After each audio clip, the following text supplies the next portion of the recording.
Ողջույն, սիրելի հեռուստադիտողներ, եթերում Ազատ շփումն է։ Դե ինչ նախ թույլ տվեք ներողություն խնդրել, երեկվա եթերը խոտաներ դարձել եւ ստիպված էինք կրկնել մեկ այլ հաղորդում, դրա համար ներողություն ենք խնդրում։ Ցավում եմ, որ այդ եթերը չհեռարձակվեց, որովհետեւ ամբողջովին այն նվիրված էր Սամվել Կարապետյան, Կտրիշ Ներսիսյան, այս թեմաներին, կալանքին, ամենատարբեր մոտեցումներ եւ պատկերացումներ, բայց հոգ չէ, մենք այսօր ոչ թե կկրկնենք երեկվա խոսքը, այլ ընդհանուր առմամբ միևնույն է այս խմորը, քանի որ շատ ջուր է քաշելու եւ համացանցում էլ տեսնում ենք, որ շատ շատերը իրենց դիրքորոշումը հստակ հայտնում են, ուստի մենք կշարունակենք այս ամեն ինչին հավելելով այն հետաքրքիր նորությունը, որը եւ այդ ամեն ինչի կարեւորությունը կփորձենք հասկանալ, որը վերաբերվում է Նիկոլ Փաշինյանի Թուրքիա կատարած այցին, վարչապետը մեկնել է Թուրքիա, նրան ուղեկցում են Ռուբինյանը, Միրզոյանը, Կոստանյանը եւ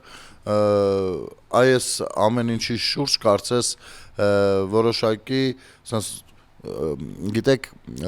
տագնապ լռություն է, որովհետեւ սա երկկողմ հանդիպում է, ինչ սпасել այս ամենից։ Իհարկե բազմաթիվ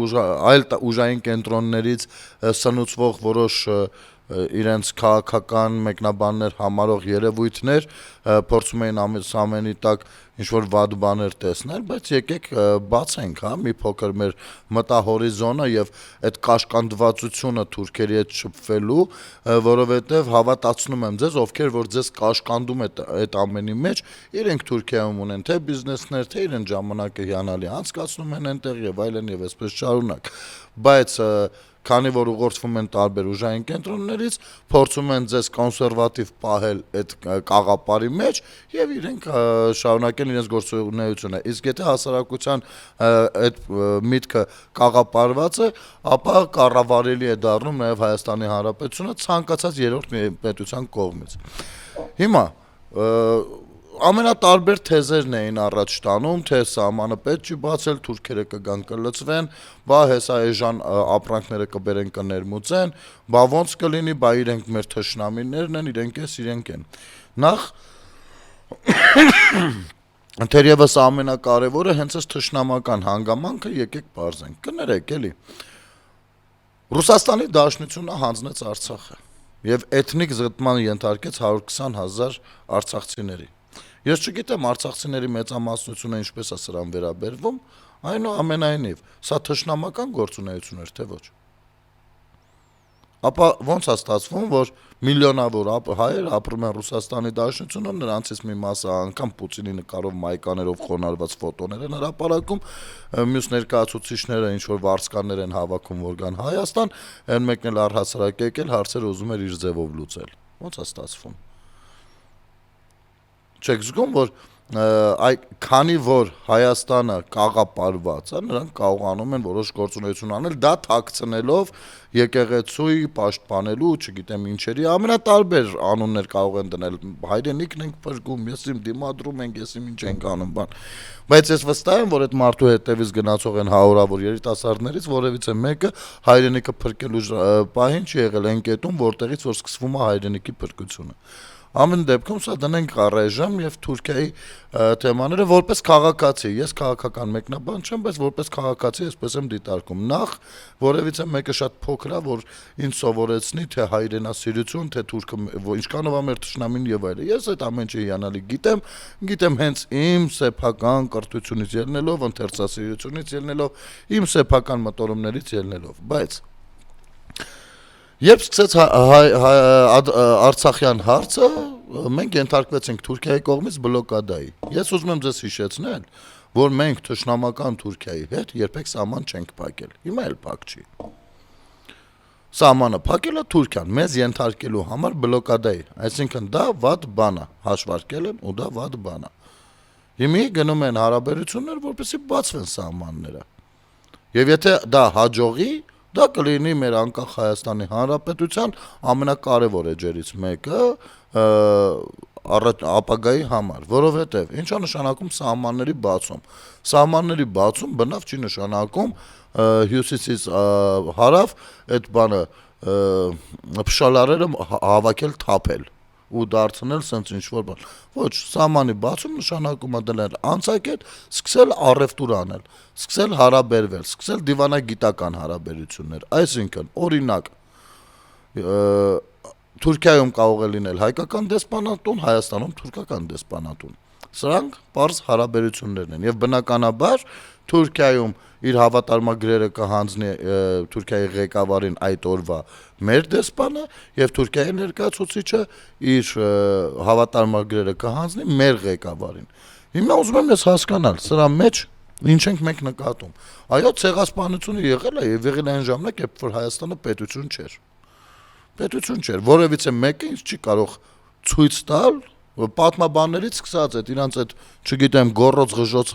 բարձրացնողները կարող են ինձ ասել Հայաստանի Հանրապետության դեմ Թուրքիան երբ է ցեղասպանություն իրականացրել։ Իրա բնակիչն է եղել, այդպես է վերաբերվել։ Իրա քաղաքացին է եղել, գտել է դատապարտում ենք,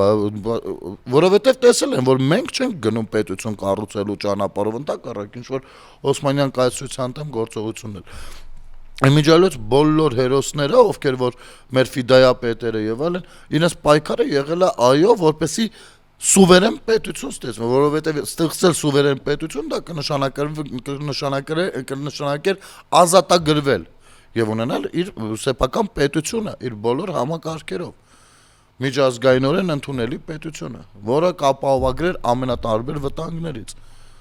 Բայց արի ուտես, որ հայ ժողովուրդը ընդհանուր առմամբ չէր միանում այս ամենին։ Այլապես այդ 1.5 միլիոն հայեր կոտորվում, բայց հայդուկապետերը ամեն մեկը 20, 30, 50 հոգով էին կռվում։ Բայց ո՞նց էր լինում։ Էթնիկ ժողովուրդ են եղել, ով ապրել է Օսմանյան կայսրության տարածքում։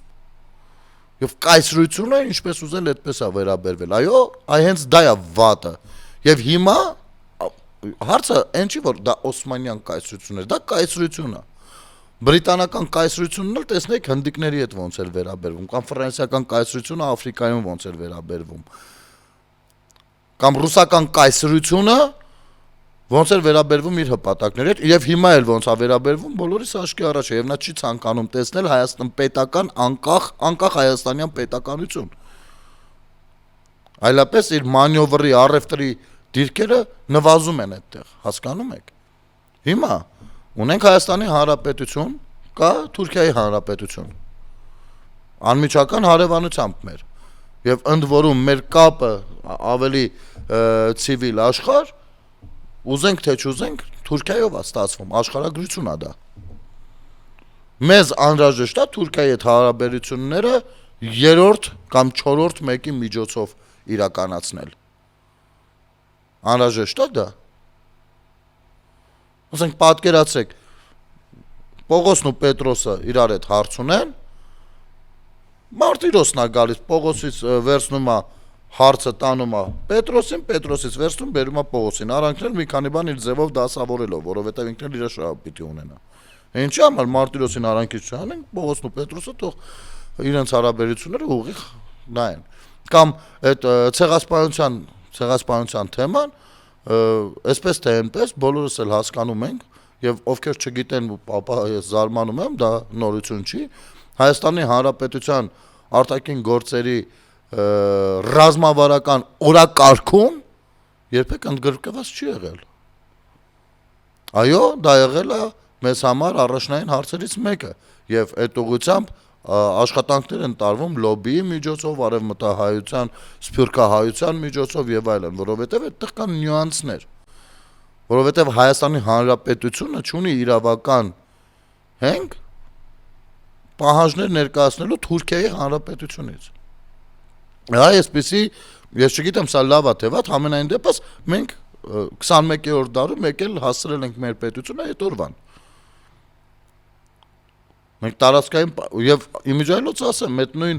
չգիտեմ, վայ հայրենասերները կամ ուռա հայրենասերները, երբ որ նստում են, իրենք էլ են ասում, որ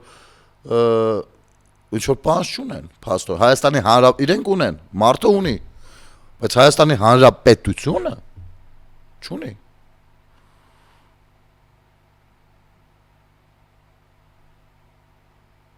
Հիմա մենք պիտի սկսենք հարաբերվել։ Եթե չհարաբերվենք, ո՞նց ենք հասկանալ, օրինակ, ասենք, նույն ցեղասպանության թեման, ո՞նց ենք քննարկելու։ Երրորդների, չորրորդների միջոցով։ Դա տեսանք, որ 100 տարուց ավել տևելա, ոչ մի բան էլ դուրս չի գալիս։ Եվ գիտեք, ինձ մոտ տպավորությունն է, որ մենք հայերս ունենալով թուրք թշնամի, ասած մեզ այտենց դրել ենք որոշակի կոմֆորտի մեջ։ Մենք չենք կարող, մեզ այնց են դաստիարակել, որ մենք չենք կարող թշնամիներ չորոնել։ Մեզ կոմֆորտ է, մեր խնդիրները ասել ես ինչ պատճառով է ու վերջ, անցնել առաջ։ Իսկապես, դա մի տեսակ հիվանդության է նմանվում։ Որովհետև այն պայից, երբ որ Թուրքիայի հետ սկսի հարաբերություններ, մենք չենք իմանալու մեր այդ թշնամանքի ու թուրք բառի հետ ինչ պիտի անենք։ Այստեղ խնդիր է սկսվում։ Եվ սա հոգեբանություն է, ամբողջ ազգային հոգեբանություն է, որը սնուցվել է կոնկրետ իրավիճակից ելնելով երրորդ ուժերի կողմից։ Մենք մեր զգացմունքները, տեսեք, զգացմունքային մասով ամեն ինչ արդար է ու ճիշտ։ Բայց այդ զգացմունքները, որպեսզի մենք կարողանանք ռեալիզացնել, մենք պետք է սառեցնենք, տեղափոխենք դեպի վերև, ուղեղ։ Եվ ուղեղով սկսենք հասկանալ այս թշնամանքի հետ ինչ ենք անում։ Այն որ թուրքը մեր թշնամին է, դա գրված դրած է, վերջ։ Դա բոլորից ներսում է։ Հիմա ինչ ենք անում դրա հետ։ Եվ որ կարևորն է, ինչպես ենք անում։ Ինչպես վարվենք դրա հետ։ Եկեք մեկ այլ բան դիտարկենք։ Մենք այսօր պիտի որոշակիորեն հասկանանք տվյալ ժամանակի մեջ մեր օգուտն ու շահը։ Չէ՞։ Որպեսզի չնստենք, ասենք, դե գիտեք, թուրքական դիվանագիտությունը, ինչով է տարբերվում թուրքական դիվանագիտությունը։ Միշտ գիտի իր օգուտն ու շահը որտեղ է։ Հիմա ի՞նչն է, մենք դա գիտենք, բայց մեզ մոտ չենք ուզում կիրառենք, որովհետև մեզ թվում է, եթե մենք սկսենք այդպես կիրառենք, մենք դավաճանած կլինենք մեր թշնամանքի զգացողությանը։ Ոչ։ Հանգիստ եղեք, նման բան չկա։ Եկեք գտնենք մեր պետական օգուտն ու շահը, երբ որտեղ ինչումն է կայանում, եւ հզորացնելով գնանք մեր պետությունը։ Երբ որ ժամանակը գա, վստահ եղեք, մեր դաստիարակությունը այնպեսին կլինի, որ մեր սերունդները այդ հարցը շատ հանգիստ կլուծեն։ Բայց երբ որ սրա մասին խոսում ես, ասում են, բա ինչ անենք, ասենք թուրքը մեր աղբերն է, ով է ձեզ ասում, ասեք աղբերն է։ Օրինակ կներեք, հույն թուրքական հարաբերությունները երբ որ բան են անում, սրվում են։ Հունաստանն էլ նույն ցեղասպանություն ապրած ժողովուրդ է։ Ինչ է տեղի ունենում։ Մի կողմից շարունակվում առևտուրը, մյուս կողմից կարող է իրար խփենել։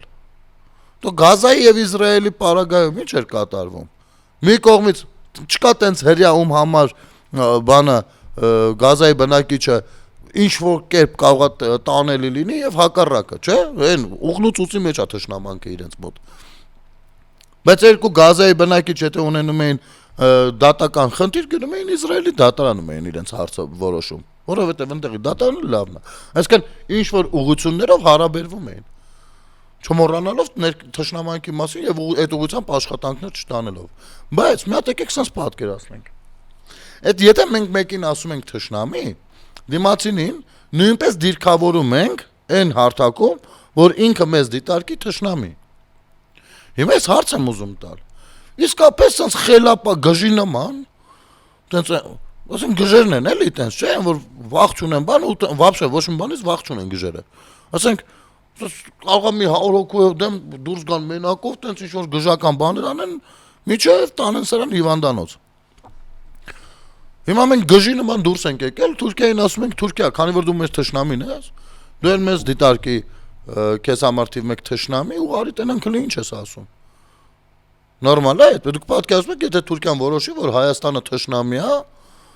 ու քանի որ տարածք եղել է, չգիտեմ, ինչ, մի խոսքով, որոշում կայաց, ինչ որ կերպ աշխատանքները տանինեց, իսկ միջազգային հանրությունում իր դիրքը ամբողջովին ուրիշ է, ստեղծի միատիկ լեգիտիմություն ու հարձակվի Հայաստանի վրա։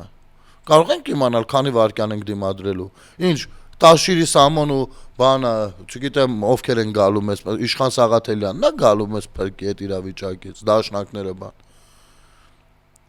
Պետք է կարողանալ գազանին զսպել, իսկ գազանին ոնց են զսպում, ամենատարբեր միջոցներ կան։ Եվ միջոցներից մեկը այսօրվա այցելությունն է նաև։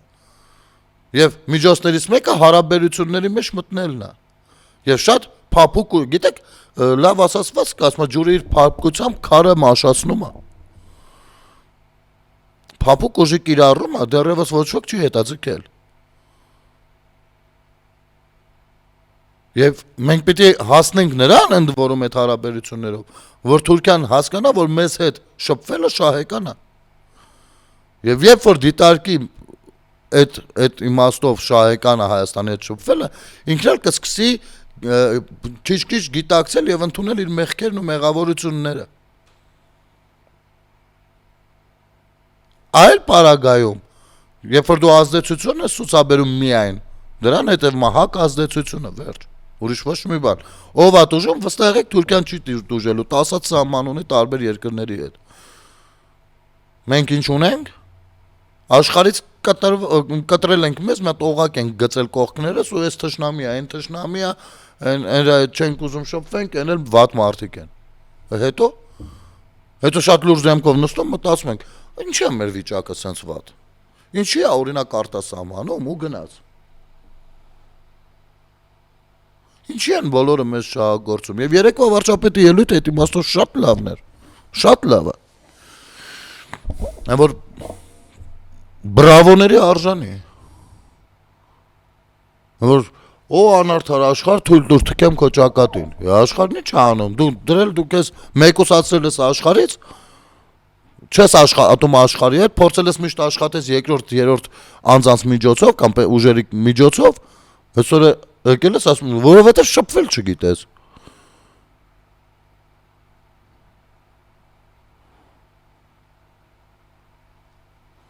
Եվ գիտեք, քանի որ մեզ միշտ կոմֆորտ է եղել այդ գիտակցումով ապրելը, այո, կոմֆորտ է եղել։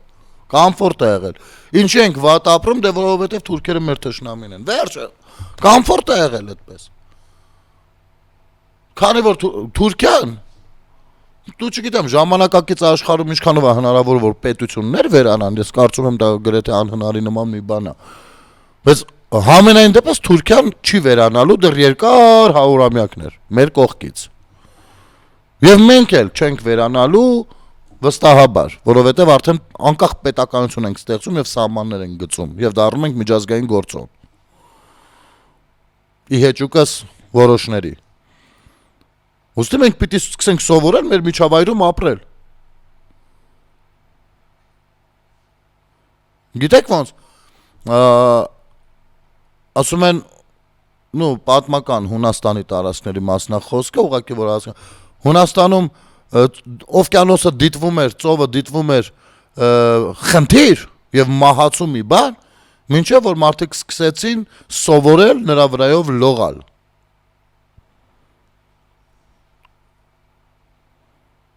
Հին իրենց ասացվածքներից է։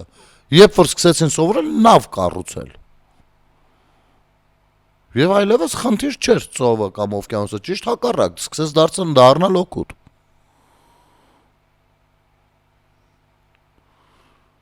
Հիմա նստել ենք, ասում ենք, դե գիտեք, մենք վատ ենք ապրում, որովհետև Ադրբեջանը նավթ ունի, որովհետև Թուրքիան նայեք մեր սաղ պատմական հողերը զավթել է, որովհետև բանը շրջափակված ենք, չգիտեմ ինչ, ասես, հա,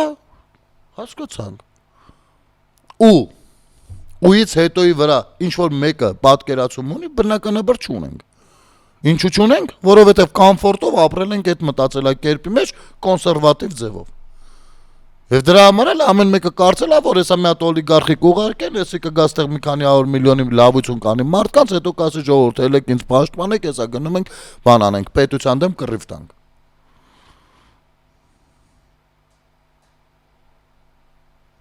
Կարճ դադար մեր եթերում։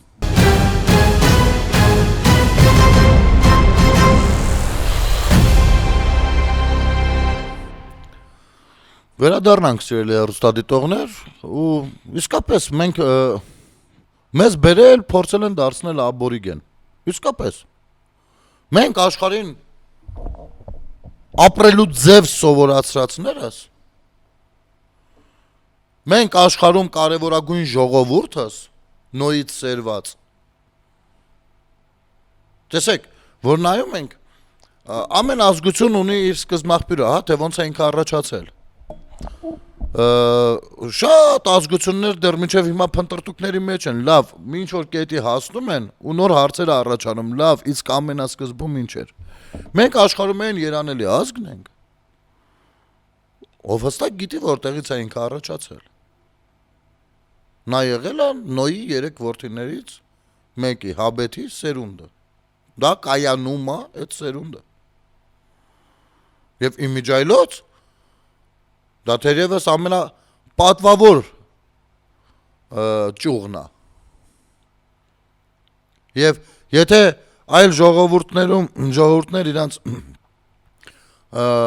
որոշակի մշակույթների կամ տեղաշարժերի արդյունքում այստեղից այնտեղ բաներ վերցնելով տենց սկսել են կայանալ, մենք կայացել ենք պատերազմով։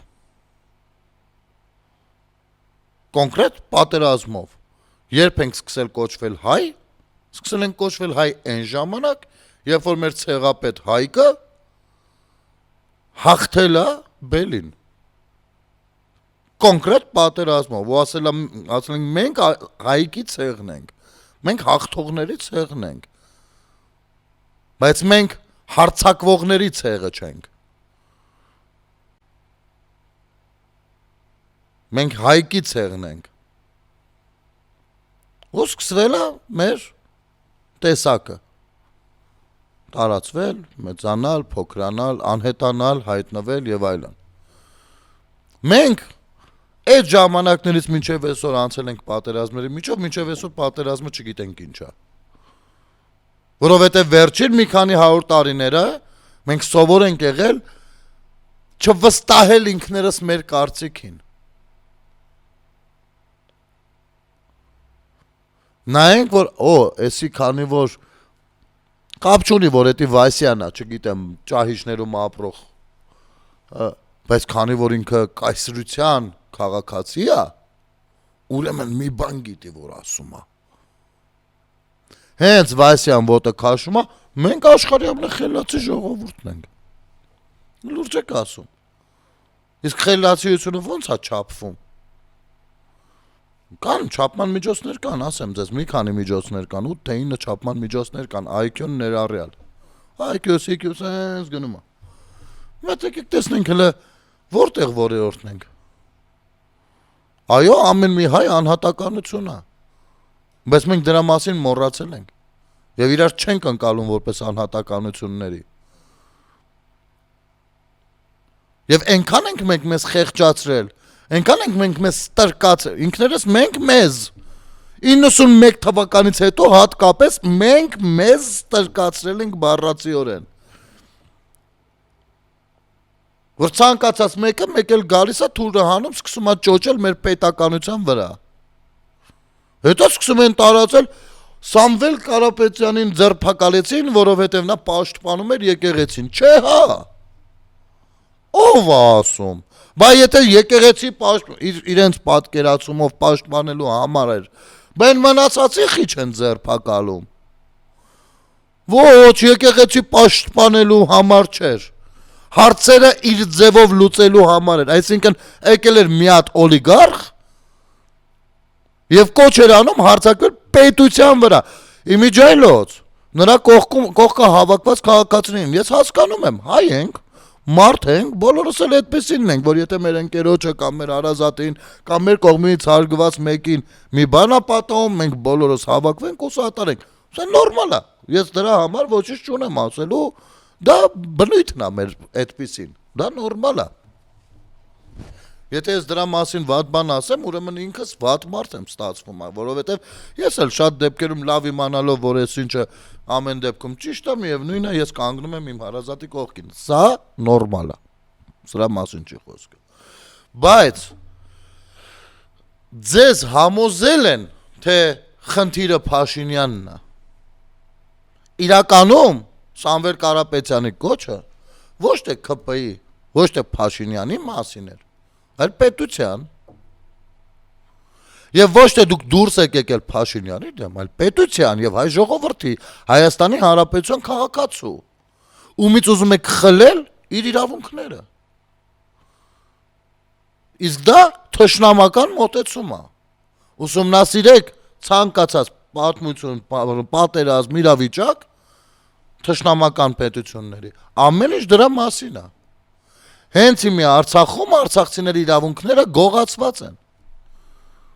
Որովհետև թշնամի է այնտեղ։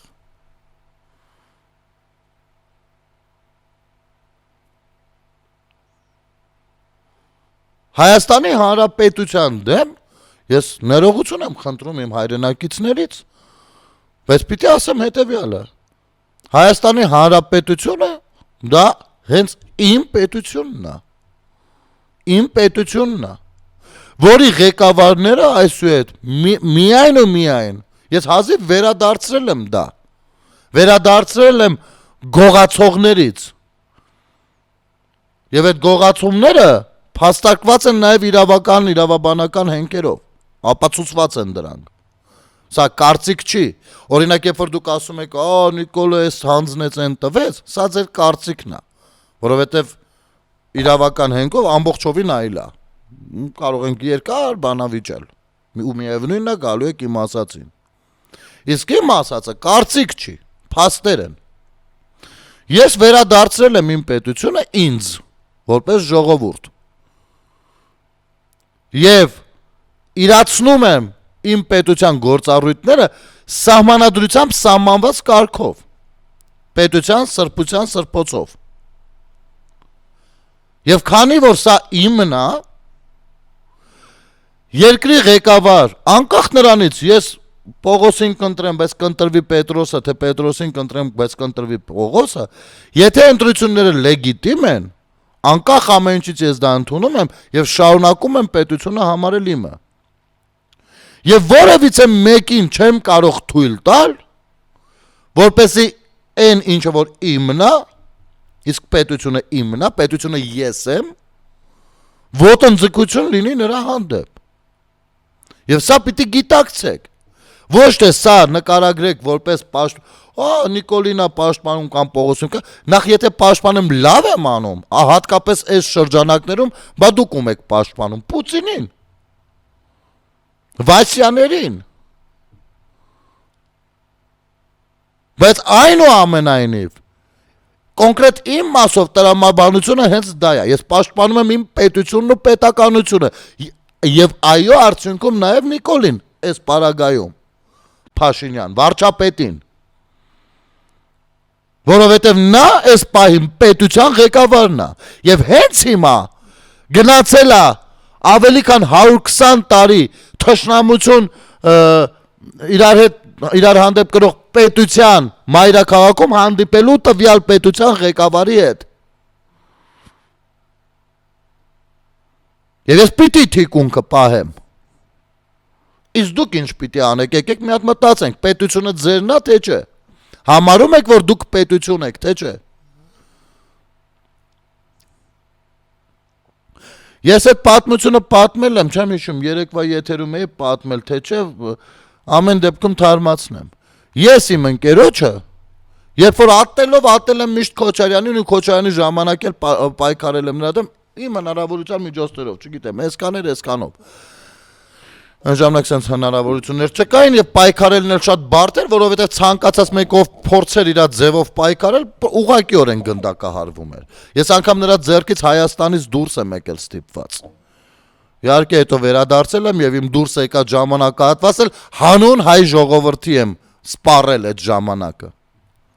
Այսինքն հանուն ինձ, որ ես ոչ մեկի լավություն չեմ արել։ Հայ ժողովուրդը այդ ես եմ։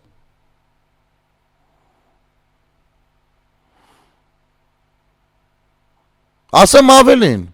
լավ, ես պատմությունը պատմեմ նոր։ Իմ ընկերոջ հետ, իմ շատ լավ ընկերոջ հետ, ասենք ընտանիքի ընկեր, դուք գիտեք դա ինչա նշանակում։ Մի լատիշի ներկայությամբ այս ընկերս Քոչարյանին վատ բան ասեց։ Ես այդ ընկերոջս այս կոկորտից բռնած դեմ եմ տվել պատին, ասել եմ Արկադ, Դու գիտես ես քեզ ինչ օրը կգցեմ, եթե հանկարծ մեկ էլ մի հատ օտարազգի մեկի դեմը մեր երկրի ղեկավարին բան ասես, անկախ ամեն ինչից։ Որովհետև դա մեր խոհանոցն է։ Մերն է, վատն է, ինչն է, մերն է։ Երրորդ ազգի մոտ սենց բան չեն անում։ Բայց դուք անում եք, դուք դա չեք գիտակցում։ Ձեզ ատելությունը այնքան է կուրացրել, որ դուք բոլորի հրահանգով, ցանկացած մեկի հրահանգով պատրաստ եք ձեր երկրի ղեկավարին դնել վատ վիճակի մեջ Հայաստանի Հանրապետության համար եւ աշխարհ քաղաքական նման իրավիճակներում չափազանց բարդ պահին։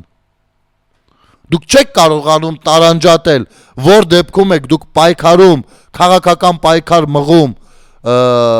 իշխանության դեմ եւ որ դեպքում պետության դեմ։ Դրանք շատ տարբեր ու նուրբ գծեր են, որը չի կարելի հատել։ Եվ երբ որ ադրբեջանցին տարածում է ծաղրանքներ Նիկոլ Փաշինյանի մասով, դուք վերստում հիստերիկ արվարի գցում եք հայկական դիրք, նայեք թշնամին ինչ անում է, հետո մենք էլ ենք անում, որևիցե մեկը ադրբեջանցի վերստում տարածում է իրանց տիրույթում։ Ադրբեջանում, ադրբեջանական համացանցում դուք Ալիևի դեմքով ոչխար տեսել եք, չէ, իսկ Հայաստանում տեսել եք, չէ, բախի չեն տարածում։ Կամ երբ որ այդ ադրբեջանցին նույն մի կամրամ կա, բանին, Բագրատ Սրբազան կոչեցյալին, Վազգեն Գալստանյանին, ծաղրում էր, ես դա չէի վերցնում տարածում էստեղ, ասեի, տեսեք ոնց են ծաղրում ադրբեջանցիները, որովհետև դա չի կարելի։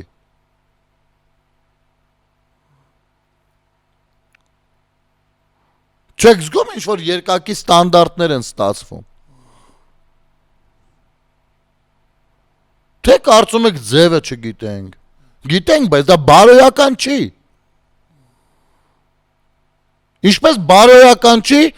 հետևյալ արտահայտությունը, որը փորձում են Սաթիկ նյուզերով ու տարբեր բլոգերներով տարածել, որ բանը պետություն եկեղեցի այս հակամարտության ֆոնին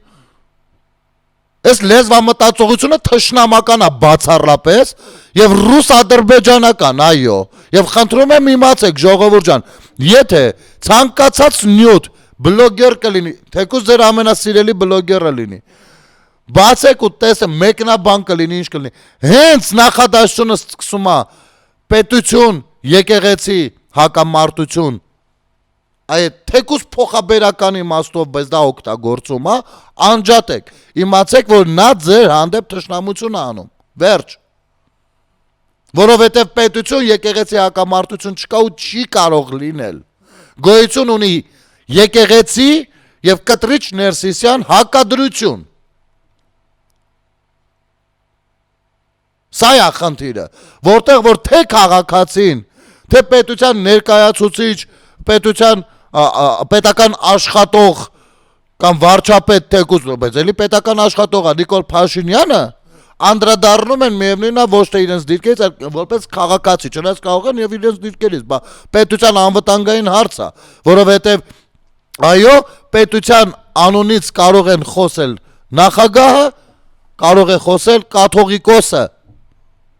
ապա հեշտ ձեր դարդը չի, որ այդ կաթողիկոս կոչեցյալի վրա հազարատ կամպրամատ կա աշխարհի ցանկացած ուժային կենտրոնում, ինչպես ասում էր Վազգեն Գալստանյանը։ Կամ մյուս կողմից ազգային անվտանգության ծառայությունների ինչ էլի բարձրացան դեպի էշի ականջը, մարդը նստել ասում էին տարբեր ուժային կենտրոններից զանգել, բաներ են ասել, դրա համար ես դուրս եմ եկել իշխանափոխություն անելու։ Էլ ոչ են ասում, որ ես գործակալ եմ, ինչ են անում, ճակատին տատու են անում, ինչ են անում։ Կարող է շարժվեք տեղներից հետո։ Դա ասեմ ավելին։ Ուրեմն նյութ է տարածվում, իբր, դե սա կիբեր հանցագործություն է իմ կարծիքով։ Նյութ է տարածվում, սարքել են մի հատ իբր Նիկոլ Փաշինյանը, իր նկարով Նիկոլ Փաշինյան անուն ազգանունով էջ են սարքել, ու մի հատ հրապարակում են գրել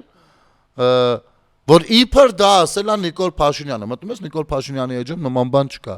բնականաբար չէր կարող լինել, եւ սա կեղծիկ է, հիմա ինչ որ կարդում եմ, սա կեղծիկ է, սա իմացեք, սա հերքված է, բայց ես պիտի սա կարդամ, որպեսզի մի բան ավելացնեմ։ Իբր Նիկոլ Փաշինյանը ասես բան է գրել. Իմ ձեռքի տակ են հայտնվել 5-րդ դարի բացառիկ փաստաթղթեր, համաձայն որոնց հայ գրերի այսպես կոչվող ստեղծող Մեսրոպ Մաշտոցը ստանալով պատվեր Վռամշապուհ թագավորից հայ գրերի ստեղծման համար մսխել է այդ գումարները ու նոր գրեր ստեղծելու փոխարեն ուղակի գողացել է դրանք եթովպիացիներից։ Ցավոք 16 դար առաջ պետությունը չի ունեցել պատշաճ գործող հակակոռուպցիոն կոմիտե, ինչը թույլ է տվել Մեսրոպ Վարդանի Մաշտոցին նենգաբար կոծկել այս առերևույթ հանցագործությունը։ Ես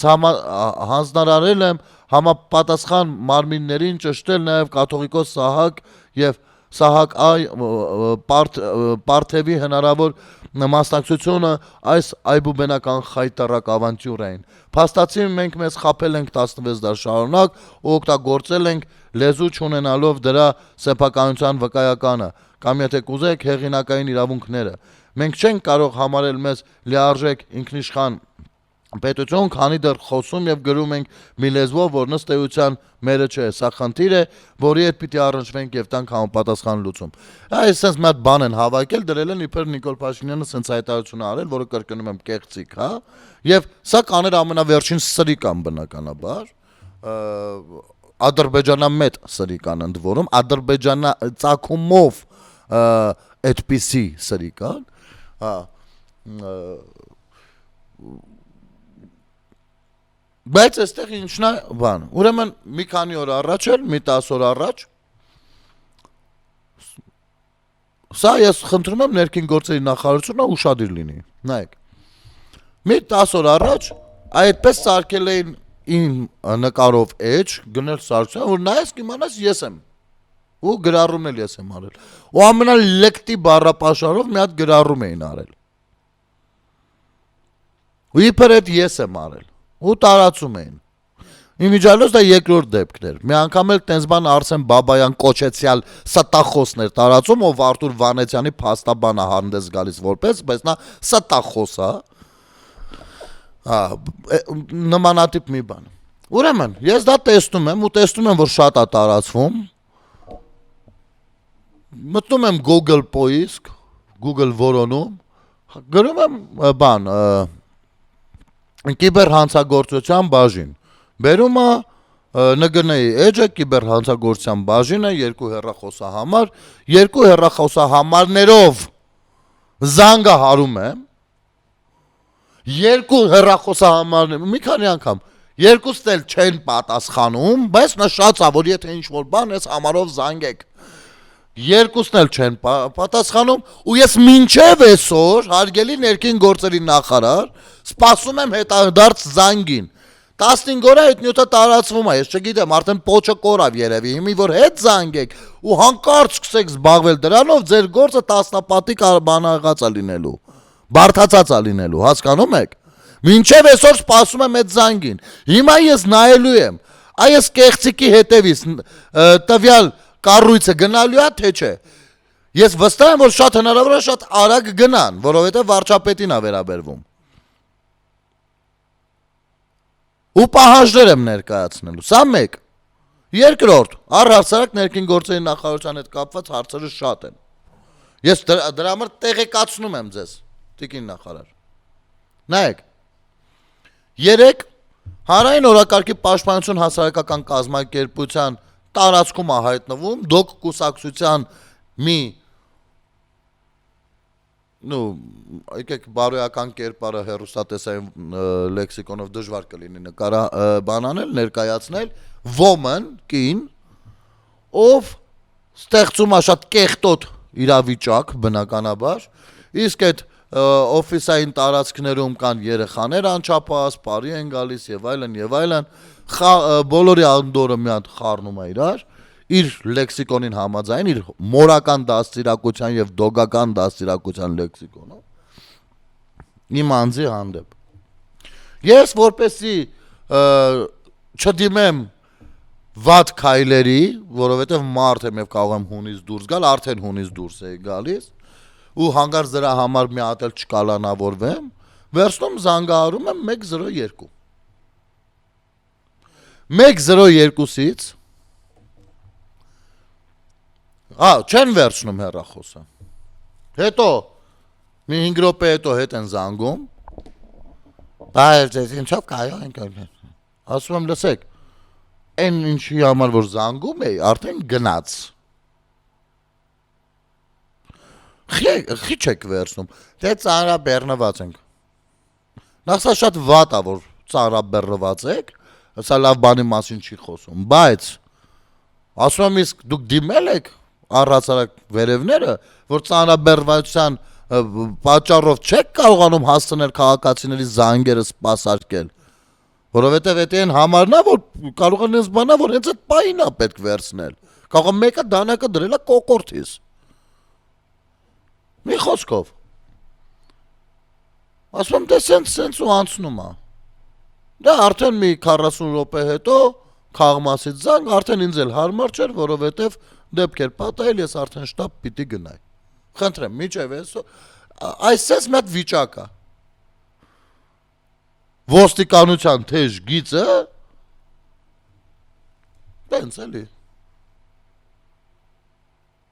Եվ հավատացեք, քաղաքացին չի կարող դա թույլ տալ։ Ամենայն հարգանքով ես ընդունում եմ, որ բարեփոխումների որոշակի ծավալ իրականացված է, բայց կներեք, տարրական բաներ կան, որը չենք կարող թույլ տալ։